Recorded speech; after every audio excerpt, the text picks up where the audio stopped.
All right, we are here once again for the Astro Weather. What's happening, everybody? It's me, your Astro Weatherman, Robert Phoenix, bringing you the celestial currents of the day. The day is 5/22, 24. So, okay, before I start the show, there has been a special request for me to do Morrissey as star of the day.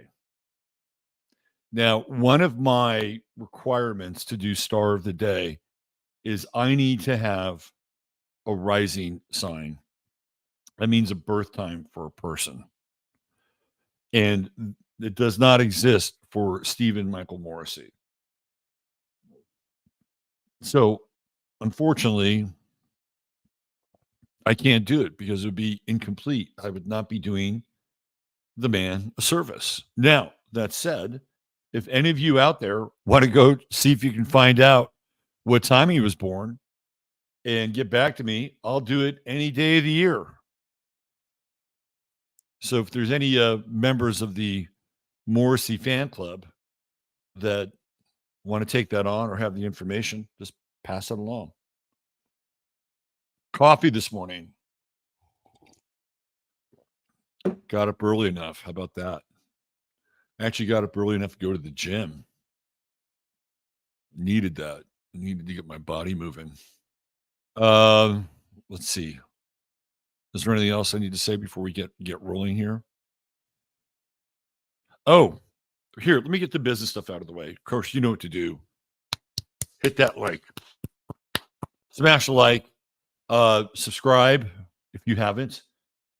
Bell, ring the bell because you'll know when the show is going to air. You'll get at least a half an hour's worth of notice, which is always good.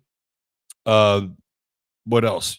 A couple of people, Vince Duggar. Vince, thank you for the coffee yesterday. I appreciate that. You can always buy me a cup of coffee. The link is listed below. People are starting to come into locals. They're figuring out how to flip and go from being a member to a supporter. So that's working out great and excited about that. What else?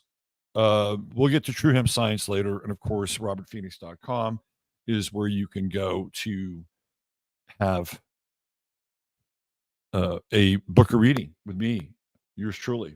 All right. I wanted to share somebody who we were talking about Gemini things yesterday, and one of a longtime listener in Florida sent me this yesterday. I want to read this to you. So this is word for word verbatim. Hey, Robert, had to share what I experienced. This all happened today in this order. Sun in Gemini, May 21st. A woman sat next to me on a park bench and while conversing, told me the mother of she was the mother of twin boys. Turns out she was a twin too. My daughter, Gemini rising, ran into two friends very unexpectedly and randomly at the same park that we rarely go to. So two is the magic number there. Three, an electrician came to the house this afternoon that looked exactly like my deceased brother-in-law, which got into this whole story about doubles, which I got into yesterday. And then my daughter has been talking about hoping to find an egg with two yolks for at least a year now. And she found one today when she cracked it open that was an egg laid by our hens we just got last week. They looked like two sons too. So she was able to get her wish of having two yolks in one egg, which is the twins. So it's always interesting to be in Gemini season because you have all these really odd kind of synchronicities and things that pop up. So let me just go through here, just do a quick name check roll call. Thomas Jordan, top of the list today.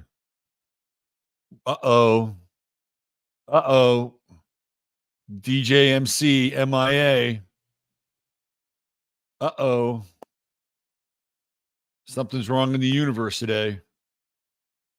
I'm scrolling through everything.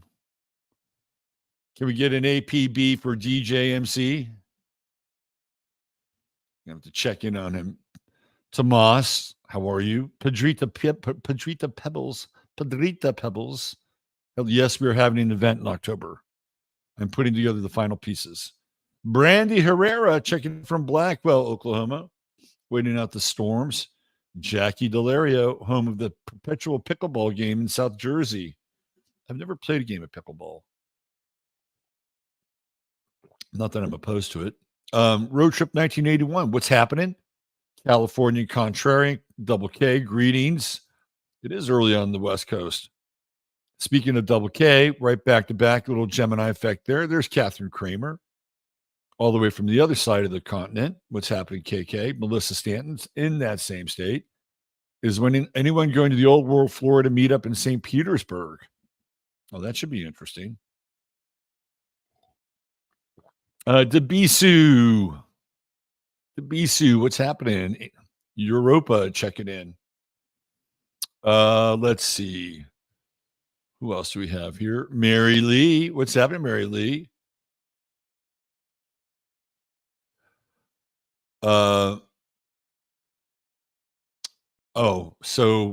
Okay, there's some talk about the likes. Melissa, so it says,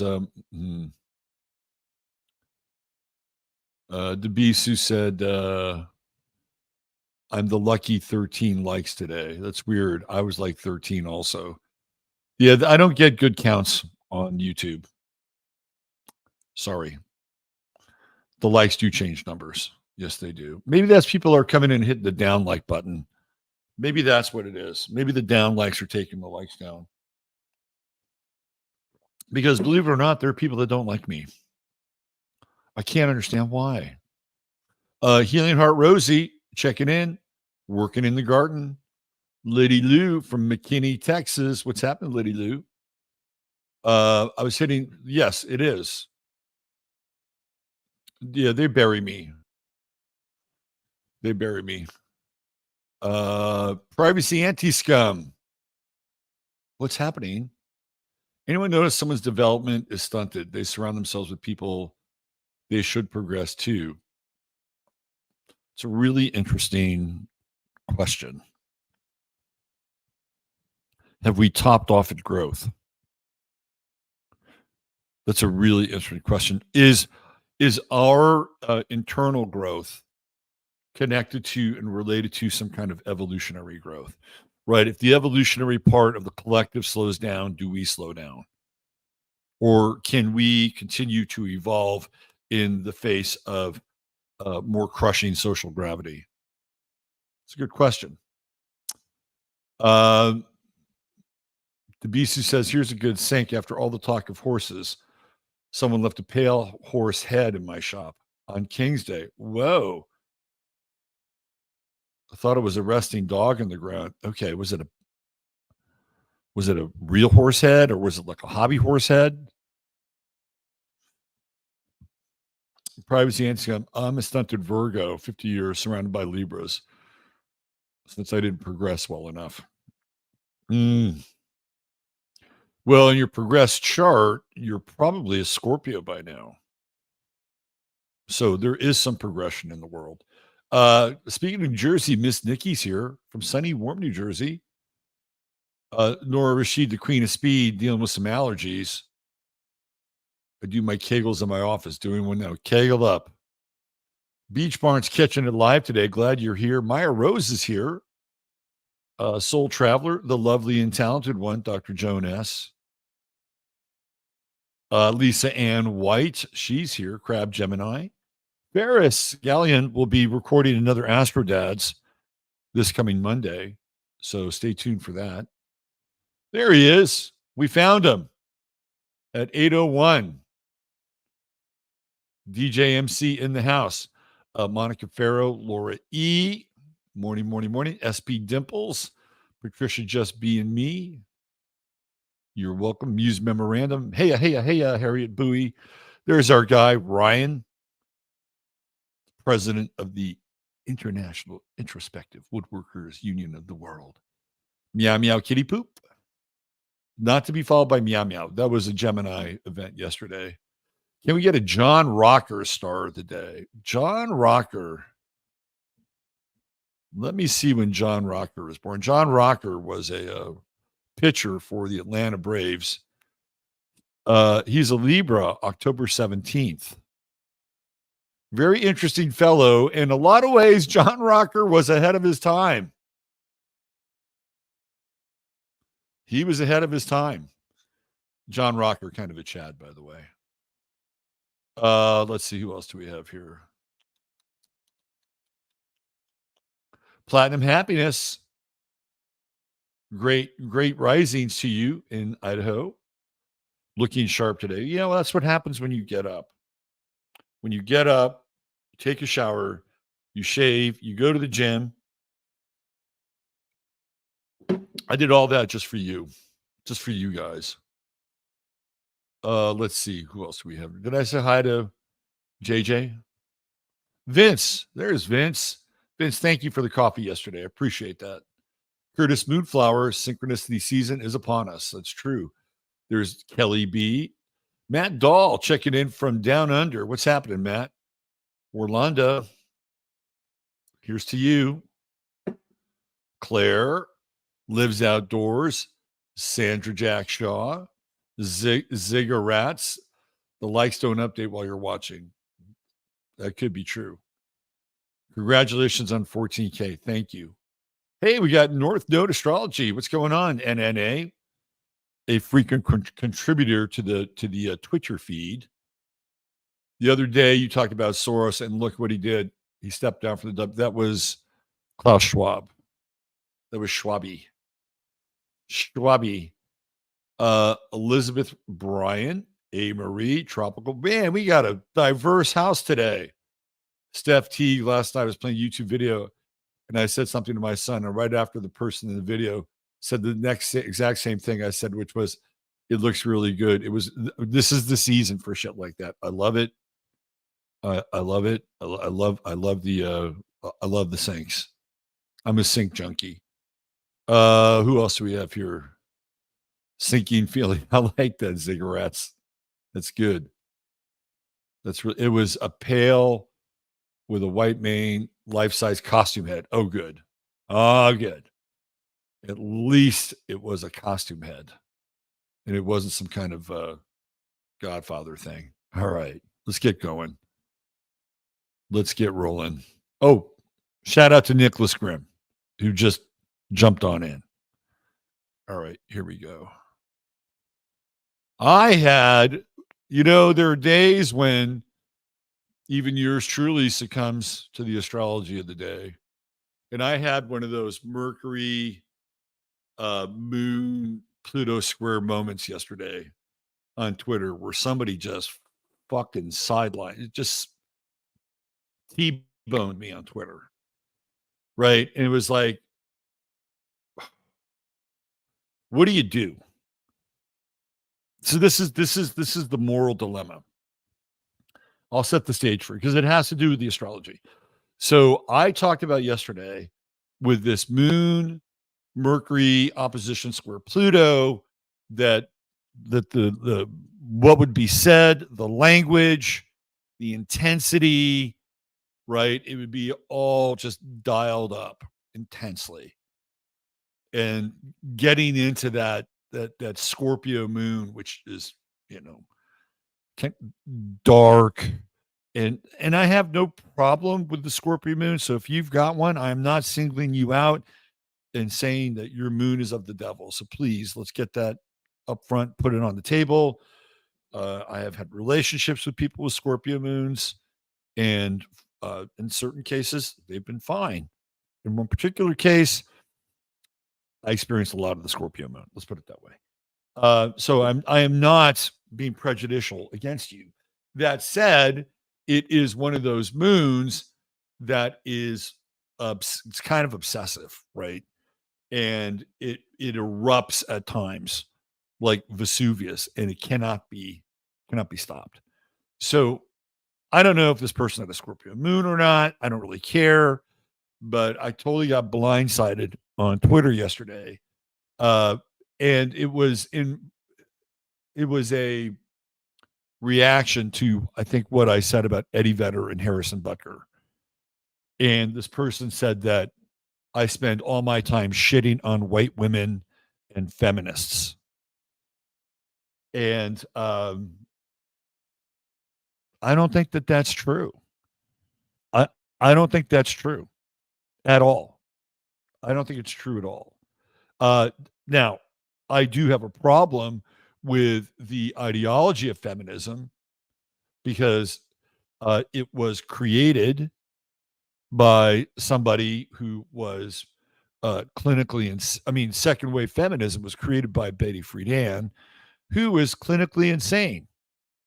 If you read anything about Betty Friedan's life, she was a horrible person and she had a horrible personal life. And there were times where Betty Friedan, for all of her enlightened insights into the feminine mystique, was suicidal. So even with her breakthrough perspective on the feminine mystique, Betty Friedan was damaged goods. Then you move it forward, and you have this next wave of second wave feminism, which is created by the CIA and the Rockefeller Foundation. Just go watch Aaron Russo from Freedom to Fascism, and you'll learn all about it. You'll learn all about it. And it's an ideology that was espoused to drive a wedge between men and women, to get women out of the home, to get the kids into school earlier so that they could program them even earlier and then have another taxable body on their hands. So feminism was a huge win for the federal government, for Alphabet, for Rockefeller, and for the satanic forces that want to destroy the fabric of life. It's not just the family, it's life, right? When you see a family in nature, you know, they're a unit. They're a unit. Like swans mate for life. They mate for life. They have little chicks, little babies, right? And the mother will sit on them. Sometimes the dad does, but the dad will, you know, he'll tour around the perimeter and make sure those little chicks are safe, right? That's the fundamental model of life, and it doesn't really vary too much from species to species until you get to humans, and now all of a sudden it's atomized. So it just boggles my mind that, anyway, I don't want to get into it. It's just, and the person was anonymous. There's no picture. They have no public platform, and they may be listening to this right now, and I don't give a shit. Right? But it's an act of cowardice. It's a total act of cowardice. So I got into that yesterday with that Moon Pluto opposition. I'm sorry, Moon Mercury opposition squaring Pluto, and it was like, this is the life of somebody. This is what you deal with, right? When you have a platform, no matter how modest it is, and I think I have a pretty modest platform. I'm no Tim Pool, right? Or I'm not even a David Palmer for that matter. Like David's numbers dwarf mine. So I have a modest platform, but sometimes it's not the numbers. It's just sort of who you are. It doesn't matter how modest the platform is. Anyway, that was my experience yesterday. I don't know if you guys experienced that kind of intense sort of cutting communication and then kind of untangling it and uncoiling it and seeing where you were with it yesterday. That was part of my experience. Well, the good news is that we still have the Scorpio moon, but it is not doing what it did yesterday. It's not squaring Pluto and it's not opposing Mercury. However, it is moving into opposition with Venus and Jupiter. Now, when it goes into opposition with the sun and we get into the full moon phase in Gemini or Sagittarius, rather, it's a different beast altogether, right? That's going to be, that'll be an interesting time. That'll be an interesting time. Um, you know what I think was really interesting as well? And this was said yesterday, if I'm not mistaken. It may have been said the day before, but it made the rounds yesterday where Netanyahu said, well, arresting me for war crimes would be like arresting George Bush because he was uh he was in charge of 9/11, or be like arresting George Bush for 9/11. Did you see the smirk that Netanyahu had on his face? What do you think he was referring to? What do you think he was referring to? Oh, he knows what happened. He knows exactly what happened. And he is just sending a message through the media that I know where the bodies are buried. I know who was involved, and I can easily turn up the volume in that direction. So keep your grimy mitts off of me. Right? That was another part of this Mercury Moon Pluto T square yesterday. Very interesting. Now, when the moon moves into Sagittarius, and we should be having that discussion at least tomorrow at the beginning of the day.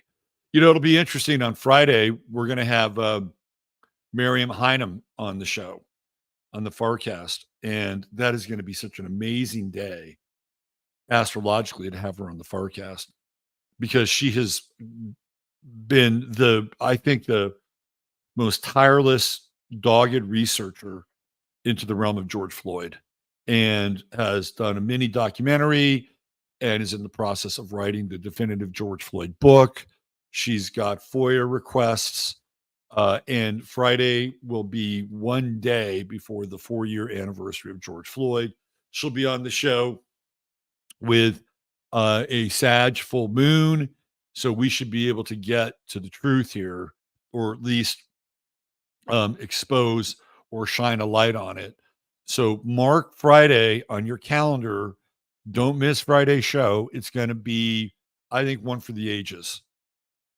And it's not just Miriam, who's a great researcher in the subject matter. It's the astrological alignment for Friday's show. It'll be interesting. I'm probably gonna stream it also on Rumble just to make sure that we have a backup in case for some reason YouTube takes it down for a strike in the community guidelines, whatever that is, right? So here we go. The moon is in opposition. It will be moving in opposition to Venus and Jupiter today. Uh, so whenever I think of the moon in Scorpio, the word covetousness comes up for me. It's like you covet something, and something that you can't necessarily have, and there can be an intense frustration around the nature of the covetousness, right? And there can be a bit of an obsession or obsessive quality. Now, on the other hand, with the moon trining Neptune and Saturn, it's much easier to let go, right? So if you're trying to kick porn, today's a good day for it. If seriously, if you've got a porn addiction, and I don't think most people in chat have a porn addiction, if any. But if you do, today's the day you can kick it. Anything that you're addicted to, if you're addicted to relationship drama, you can kick it today. Like today's one of those days where you face the boogeyman, you know, in the closet. You face the boogeyman in the closet, and then you just turn right at redemption. And here's the turn right at redemption right here. The trine with Saturn and then the trine with Neptune, right? This is a walk away kind of moment astrologically. So you have this intense confrontation with the reconciliation of opposites. What you have, what you don't have, what you want, what you think you need. And there can be this kind of strange, like, I don't know, compulsion, right? But it's passing. And it's almost as if it's like a test in some ways. And there's this opportunity to just move into a different flow. Move into a different flow. There have been times when I've had clients and they've been, married or in long-term relationship, and they'll come along and they'll say, "Oh, well, this person just came back into my life," and da da da da da da da, and it's usually women, by the way. Uh, Not to say that men don't have it, but it's usually women. And, what should I do? What should I do? I said, well, let's take a look at that, right? So what is the issue? What is the problem? Well, it's my husband and he's not growing at the same rate that I'm growing. And I've heard this for years. And there's unfortunately or fortunately, whatever, there's probably some truth to that. Back in the day, and I've talked about this, back in the day, it was more new agey stuff. You know, it would be like women tend to be more psychically and emotionally attuned to incorporating what I would call more subtle systems into their life. So there was a period where, women were discovering, I don't know, Deepak Chopra or Carolyn Mace or whatever, right? We know that period of time. And their husbands weren't. And their husbands were either working or their interests were in different places and they didn't quite understand like this whole new world that their wife was exploring and was really excited about, right? And they thought, well, let me go out to the garage and, go work on my Harley or whatever, right? I mean, so there was that phase. And it was like, well, you signed up for a deal and a contract, which is to create a life with somebody, right? To create that life with somebody, to create a partnership with somebody. And we, some of us have gone through divorce, raises his hand. But you don't have to take advantage of every opportunity that theoretically comes into your life, right? There's always the ability to say no, right? Thank you. It's flattering. Yes, you might have stirred up some feelings for me because we were together at one point in time, or I've always had my eye on you. But, you know, I would say at this point in time, no. Like, just because this thing showed up, it doesn't always mean that it's a sign from God and that you're just supposed to jump right in. Now, sometimes that might be the case. That might be. I am not here to be your moral arbiter.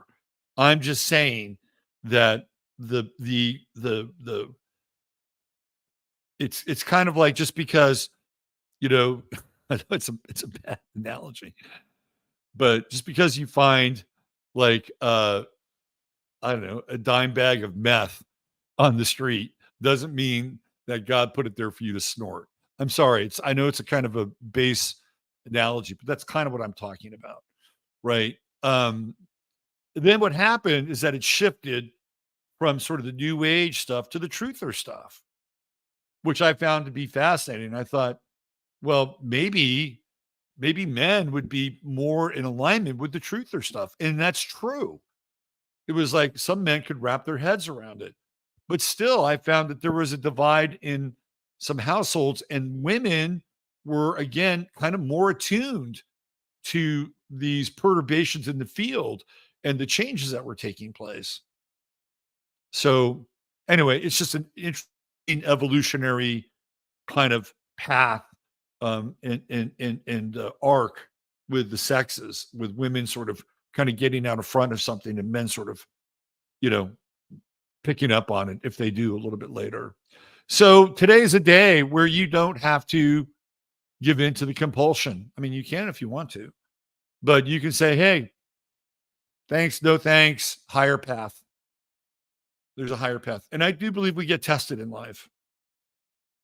And sometimes we ace the test, and then what happens? Well, it's almost like there's more RAM that's freed up. There's more processing power that's freed up. It's like, good. You pass the test. You theoretically, you theoretically receive more personal power as a result of this. And it's always interesting because the personal power, is like low hanging fruit. And it's like, well, I'm going to take this, and immediately you get that power surge, right? But that power surge may not last for a very long time. And clearly, this is more long term with Moon Saturn and Moon Neptune, right? This is the challenge of what I would call instant gratification. Now, when the moon moves into Sagittarius, we're going to have some whole other issues to discuss and talk about, but we'll wait till it gets there. Um, we still have Mars and Aries, and right now it's not really doing a whole lot. We have a bunch of minor aspects with Mars. So it's almost like a bit of a free radical. There is a yod with Mars and the moon, and that sort of crept up in the middle of the night. And that could be, a serious backlog or charge that is sort of waiting to go off. Now, the moon, given that it's at 1940 and Mars is at 16, I would say that by noon that inconjunct dissipates. So if you're driving and you're on the road and listening to this, do not succumb to road rage, or do not succumb to somebody else's road rage. Eyes on the road, hands on the wheel, deep breath, and practice your inner Buddha while you're dealing with the ever encroaching reality of the road warrior. Mercury's in Taurus, squaring Pluto. That was part of the T square yesterday. Again, it's kind of on the outer rings there. It'll be in that square for the next 5 days. So this whole idea of like getting down and getting into the grimy details of things, and uncovering the hidden shit. That's a Mercury Pluto square. If you've got anything going on financially, and you need to get to the bottom of it, Mercury Pluto square is your friend. It will not be fun, but you'll get to the bottom of it.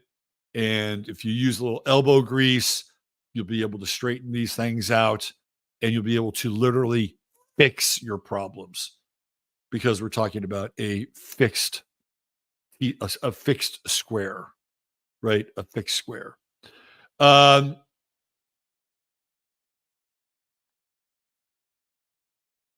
I really like the Sun Pluto trine, and it feels like because Aquarius is really high strange, and Gemini is synchronicities and these things that just kind of make your head spin a little bit. So we're going to have a lot of those over the next couple days. Doppelgangers, clones, doubles. I'm sure that the hue and cry about the Biden clone or the Biden double will be part of the news cycle as a result of this. But just be open to just kind of the interesting sinks and high strange and weirdness that goes along with that Sun Pluto trine. And the other thing is that it allows you to kind of step outside of yourself a little bit and be a bit of an observer in your own life, because you're dealing with the two signs that are the most, I would say, detached and disassociative: Gemini and Aquarius. Aquarius, with that 40,000-foot view, and Gemini with the ability to just peel off and observe oneself internally. So it's an interesting time to do that. And you can even, I would say, even change your routine up a little bit today, right? Do something different. If you have to go somewhere, take a different route. If you're going to a place where you order lunch, go to a different place or order something different, right? Today's one of those days where making choices that are theoretically different than the ones you normally make could yield some very interesting results. And at the very least, it'll give you something to think about. All right, let's get into our True Hemp Science star of the day. Now, last year we had Ted Kaczynski, who I think is actually a fascinating character, because we've looked at Teddy's chart before, and the chart. It's not just the chart, but it's also his manifesto. He's kind of a prophet, actually. But today we will skip over Teddy K, and we'll get to our True Hemp Science star of the day. So True Hemp Science is the sponsor of the show, besides myself, robertphoenix.com.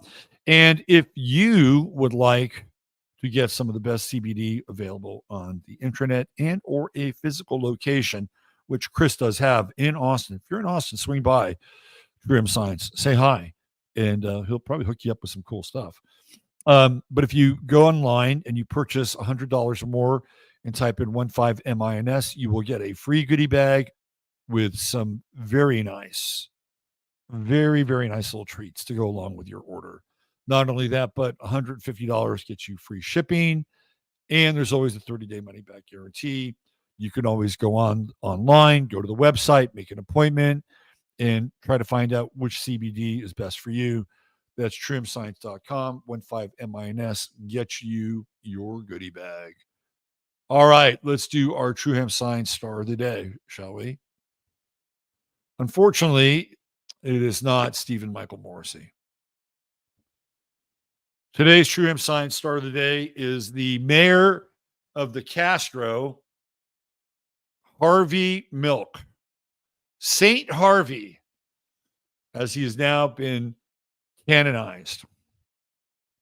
If you're not familiar with Harvey Milk, he was a member of the Board of Supervisors, and he was the most powerful community organizer in San Francisco, because his district of San Francisco was the Castro district, which is the most predominantly gay district in San Francisco. The one thing that people don't often realize is that if you spend any amount of time studying gay culture or gay personas, they tend to have a lot of money. Like the Castro district is really wealthy. It's not Pacific Heights, it's not Nob Hill, but there was a lot of economic cachet that Harvey Milk was presiding over in the Castro. Not only that, but it was a united voting bloc that he could turn loose at any point in time. And what happens to Harvey Milk is that he winds up, and again, there's always a lot of controversy around some of these events, right? He winds up being shot by Dan White, who got into a beef with Harvey Milk and George Moscone. And Dan White had been a cop. Prior to that, I think he'd been a fireman. Prior to that, he'd been ex-military. So Dan White represented sort of the dying breed of the San Francisco working class, probably mostly Irish, conservative faction. And Dan White didn't really want to run for supervisor, but people urged him to, and they had a political arc for Dan White. And at a certain point, he kind of got sick of it, and he resigned, and then realized he had made a mistake. And Harvey Milk got into George Moscone's ear, and Harvey Milk said, "Don't take him back." We can fill that seat. And so at that point, Dan White, Milk is White. Dan White, again, theoretically goes into the City Hall of San Francisco and proceeds to kill George Moscone and kill Harvey Milk. Dan White stands trial, and he has the infamous Twinkie defense, pretty much gets off, tries to get his life back on track, opens some kind of, I don't know, fish and chips place down at Pier 41 or Pier 49 or whatever it's called, or Pier 39, whatever it's called. And doesn't work out. And eventually Dan White commits suicide. Right. But Harvey Milk becomes canonized. He achieves this sort of saint-like quality, unlike George Moscone, who suffered the same fate. But Harvey Milk, they made I think a movie, wasn't it called Milk? And didn't Sean Penn play Harvey Milk? And didn't he win an Oscar for it? So Harvey Milk was subversive, and he has a subversive chart. So how do I know that? Well, he's an Aquarius rising. Now, an Aquarius rising doesn't necessarily make you a subversive person. That said, the forces of Uranus are in full operation with an Aquarius rising chart. So people of Aquarius rising charts are either disturbers or they are disturbed. And what I mean by disturbed is that reality will do things to them that will force them to recreate their life. So you either have to engage at an Aquarian level, which means that you're going to be a revolutionary, you're going to be a social activist, you're going to do all these things that are part and parcel of how you express your day in the everyday world.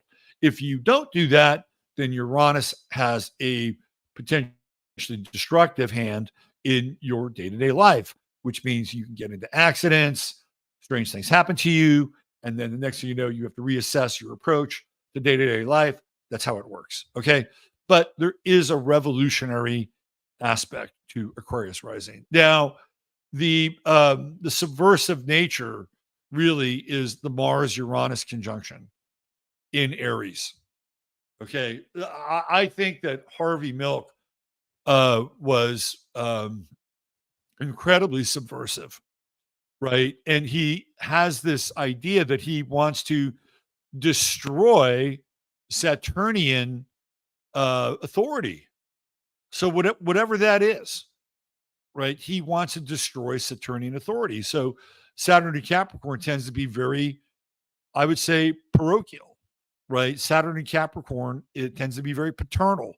Saturn in Capricorn is sort of the ultimate in terms of hierarchies, presidents, CEOs. It's in its own sign. And what does Harvey Milk want to do? He wants to destroy it.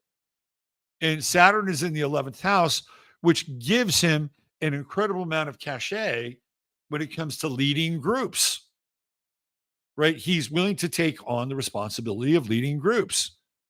Now, what's interesting is that Harvey Milk may have had a lot of acquaintances, but I don't think he had a lot of really close friends. I don't think that's not the case for his chart.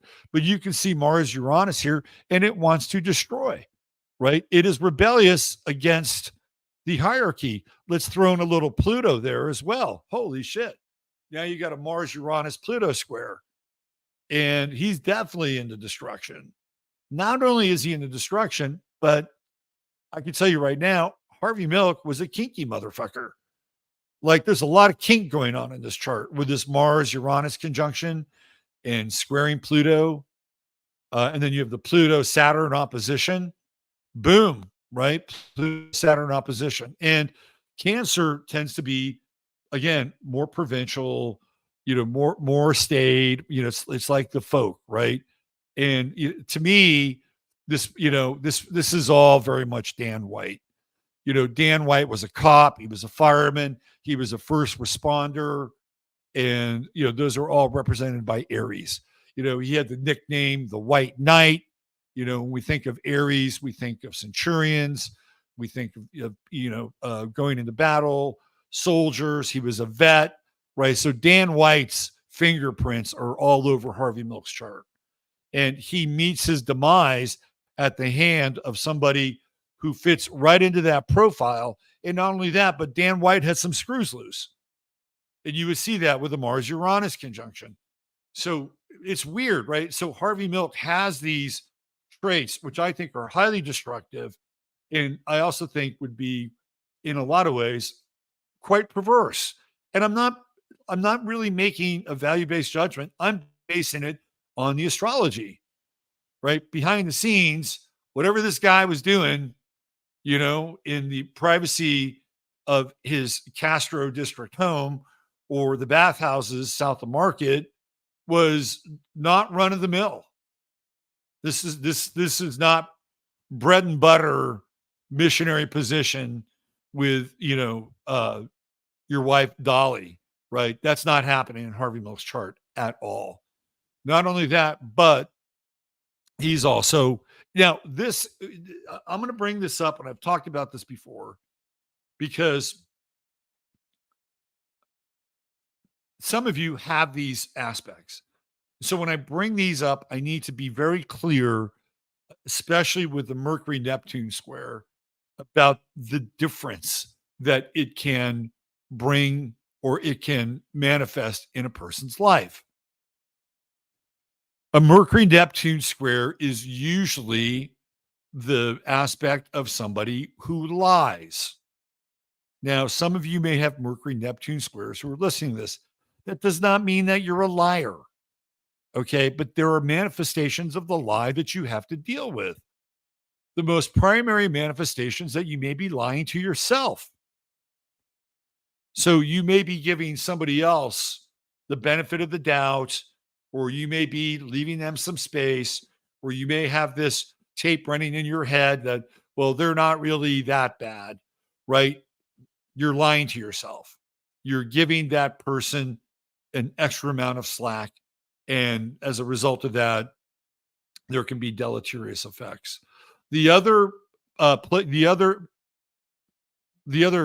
manifestation of this is that people can lie to you, right? So you have to sort through what's being said with the Mercury Neptune square. So what are you here to do with the Mercury Neptune square? You're here to understand and practice discernment. Is that real? Is this true? Am I imagining this? Am I letting this person off the hook?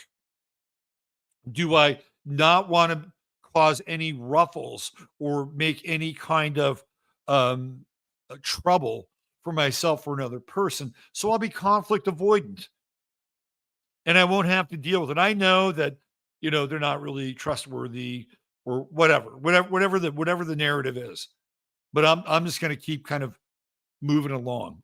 Can't do that. You can't do that because eventually it'll come up and bite you in the ass. Right. So he has this. And I think in Harvey Milk's chart, he has no problem lying to other people. Now, he also has a Sun Neptune square. So as an individual, he feels incredibly deficient. He feels very deficient. And so what does he try to do is he tries to control the world around him and destroy those who make him feel more deficient. This is what's going on in Harvey Milk's chart. And he has Neptune in the 7th house. And I don't think he would have been very trustworthy in his contracts and agreements. Now, with the Mars Neptune trine, he's probably incredibly persuasive, right? Incredibly persuasive. He probably had a disarming kind of charisma, which would allow people to, quote unquote, get in bed with him. And that would mean either politically or otherwise, right? So that would play off in his chart. And he would come off as kind of being, sort of magnanimous in his own sort of unusual way, right? So you would see that with that Mars Neptune trine. And, he's got Chiron and Taurus, so he never really feels a part of the world, right? This is, again, I've talked about this with Chiron and Taurus, and people who have it have this challenge with dealing with life on Earth. Harvey Milk had it, right? So again, what is he doing? he is essentially on a path of destruction so that the world conforms to him. That's what's going on in Harvey Milk's chart. Um, he has a moon in Pisces, which is very perceptive, I think, on an emotional level, especially in the first house, right? It's like picking up on, sort of the signals, the clues, the vibes of people around him. And I think he's somebody who overpromises, because he's got this Venus and Jupiter square to the moon. So he's always going to overpromise. And I think he'll underdeliver. This is not a trustworthy person. He's trustworthy if you want a Machiavellian political ally. But other than that, he's not trustworthy at all. So it's interesting that this is the character that has been sanctified as a result of what happened with George Moscone and Dan White. And, they call him the mayor of the Castro Street, right? Or St. Harvey. And it's because he is a martyr. He got martyred. What else are you going to do? But this is what happens when, and I could go into this in depth, right? Like what happens with San Francisco is that there's this group called the Mattachine Society, and they basically set up a base camp in San Francisco. And it all starts in Los Angeles. And there's a whole story which I've gotten into with the Mattachine Society. And Harvey Milk is more than likely connected to the Mattachine Society. And he's the person that plants the flag and continues the work of Mattachine after they wind up leaving. Harry Hay was the guy who started the Mattachine Society. Look him up. You'll see exactly what I'm talking about. So sometimes we like to tout the humanity, the spirituality, the creativity, the artistry, the courage, the fortitude of stars of the day. And sometimes we just have to call them the way we see them. And there you go. Your True Hemp Science star of the day, one Harvey Milk. All right. I'm out of here. Thanks for being here. Really appreciate it. Thank you for all of your support here in the morning.